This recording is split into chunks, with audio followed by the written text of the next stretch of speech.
Hello, hello. Welcome back to another segment of Ask Kelsey on the Fertility Confidence podcast. I think the question we're going to talk about today is important, and it is one I truly do get asked, like probably weekly, in all honesty. And I have maybe avoided talking about it because I can already see the inappropriate YouTube comments that I'm going to get, but. We're going to try to go about this one a little bit delicately because it's a few different questions in one. So we get asked a lot, should I be putting a menstrual disc or a cup in after sex? Is it okay for me to go pee after sex? I feel like everything comes out. Is that why I'm not getting pregnant? And so I want to kind of like debunk this a little bit because it's everyone's main concern, right? So this is the really short version of this question. When you get up to go to the bathroom after you and your partner have sex, you're not losing all of the sperm, okay? And here's why. It is quite a journey for sperm to get in, find the cervix, find the teeny tiny entryway in the cervix, get through the cervix and into the uterus, into the back of the uterus to one of the fallopian tubes and pray to all that is holy that tube that it went to is the one that actually released the egg, okay? There is a quite a trek involved in that. Now, the really important part of the sperm actually getting into the uterus is actually from the force of ejaculation. So that initial force and what like gets to the back of the cervix and gets in there, that's done at that point. There is no real possible way that anything down in the lower portion of the vaginal canal is ever going to make it to the back, to the cervix, to the back of the uterus, through the fallopian tube. So it's that initial surge that is really what we're working with.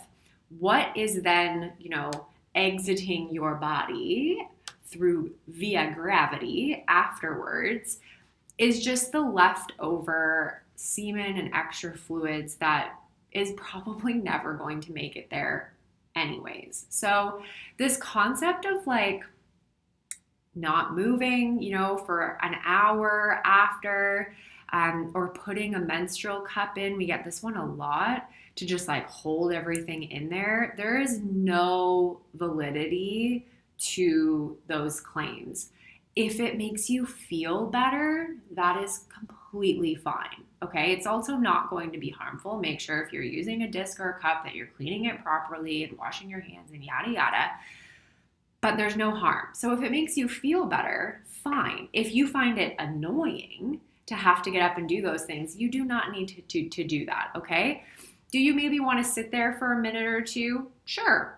Do you have to throw your legs up the wall and like invert yourself and, let gravity do its thing in the other direction? No, you don't need to do that. So it's that actual force propulsion that is going to get the sperm that are actually ever going to have a fighting chance to make it to the back actually get there. Everything else does not matter at that point. So I hope that maybe helps just like ease some minds of the fear of like, oh my God, of course I'm not getting pregnant because I'm standing up and like, here it all is. No, that is not what's happening. I promise you, some of those little dudes made it back in there. And that's why we need so many sperm in one sample, right? Like we want 70 million sperm per milliliter. The reason for that is a lot of them don't make it. And putting your cup in, standing on your head, like not moving for the entire rest of the night, like none of that truly is going to make a significant enough difference. So if you are someone who's like, I regularly get UTIs and I have to get up and like have a shower and go to the bathroom. Like we need to continue to do those things for your own health because we also don't want you, on a slew of antibiotics and constantly having an infection and yada, yada. That's not good either. So we have to find that happy balance. So I always tell my clients that, these things that we read about and hear about that we kind of think like, Does that make sense? Like, should I try that? None of these actually have any validity to them, unfortunately. If there was a way to make sure that more sperm got to where it needs to go, when I find that out, I will tell you guys. I promise you that. That is my promise to you. So you don't need to do it, okay? But it's not harmful either if that makes you feel like you're doing a little bit of extra something. I'm okay with that too, okay? So we're all just going to take like a collective deep breath. We're going to release this fear of every time I stand up, it's never going to happen. And we're going to move forward with this newfound understanding that the body is a crazy, beautiful thing, and that gravity is not ruining your chances every single month.